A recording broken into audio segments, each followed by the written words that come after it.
ఇటీవల జరిగిన సార్వత్రిక ఎన్నికల్లో కూటమి ప్రభుత్వం విజయం సాధించడంతో వైసీపీ నాయకులు కార్యకర్తల్లో గుబులు మొదలైంది. దీంతో వివిధ గ్రామాల నుండి పెద్ద సంఖ్యలో వైసీపీ నాయకులు కూటమిలో చేరేందుకు ప్రయత్నాలు ప్రారంభించారు. కాకినాడ రూరల్ మండలం వాకలపూడి గ్రామానికి చెందిన కొందరు వైసీపీ నాయకులు కూటమి అభ్యర్థిగా విజయం సాధించిన పంతం నానాజీని కలిసి శుభాకాంక్షలు తెలియజేసిన ఫోటోలతో మేము జనసేన పార్టీలో చేరిపోయామని ప్రచారాలు చేసుకుంటున్నారని కూటమి పార్టీల నాయకులు పంతం నానాజీ దృష్టికి తీసుకుని వచ్చారు. గత ప్రభుత్వ పాలనలో వైసీపీ నాయకులు గతంలో పాల్పడిన అక్రమాలపై వారు అనుసరించిన విధానాన్ని నానాజీ దృష్టికి తీసుకుని వచ్చారు. దీనిపై సానుకూలంగా స్పందించిన నానాజీ మొదటి నుండి పార్టీలో ఉన్న వారికి మాత్రమే ప్రాధాన్యత ఇస్తామని, కూటమిలో భాగమైన టీడీపీ, బీజేపీ, జనసేన నాయకులకు మాత్రమే మద్దతుగా ఉంటామని హామీ ఇచ్చారు.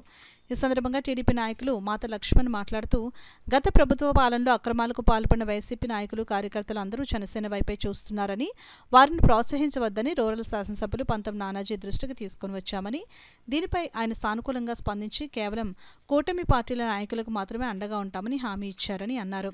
కూటమి నాయకులు మాత లక్ష్మణ్, చొక్కా జగన్, గంటా ప్రసాద్, చొక్కా నల్లబాబు, వీరగని వెంకటేశ్వరరావు, గంటా గోపి, కొల్లిబోయిన వీరబాబు, ఆర్ సూరిబాబు, పెద్దిశెట్టి సూర్యకుమారి, పి లక్ష్మి, మహిళలు తదితరులు ఉన్నారు. వైసీపీకి సంబంధించిన ఒక అమ్మాయి ఇచ్చిందండి మా దగ్గర. మేము పార్టీలో కరెక్ట్ జెండా అట్టుకుని తిరిగాం, అప్పుడు రాలేదు. ఇప్పుడు వచ్చి మేము మీ పార్టీలో జాయిన్ అవుతామండి, మా వెనకాతలు మీరు ఉన్నాడని అడుగుతుంది. అది ఎంతవరకు సొమ్ము కూడా తెలియట్లేదు.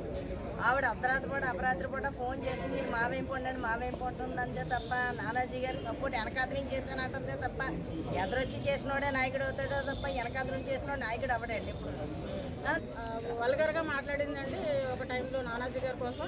అది మేము అందరం కలిసి ఖండించడం జరిగింది.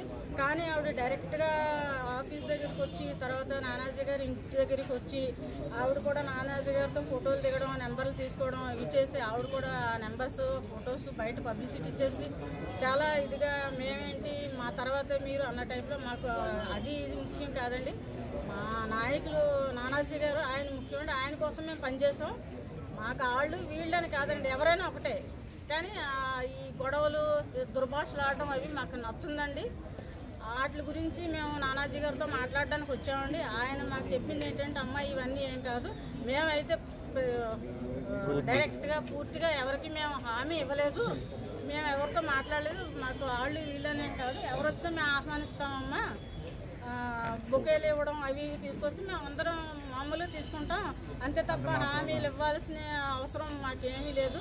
మాకు కష్టపడింది పార్టీకి ఎవరో మాకు తెలుసు, వాళ్ళనే గుర్తిస్తాం మేము, మీరేం టెన్షన్ పడద్దు. మాకు గారిని ఘన విజయంతో గెలిపించడం జరిగిందండి. కాబట్టి ఈరోజు వైసీపీ నాయకులు కలవడం జరిగింది నానాజీ గారిని.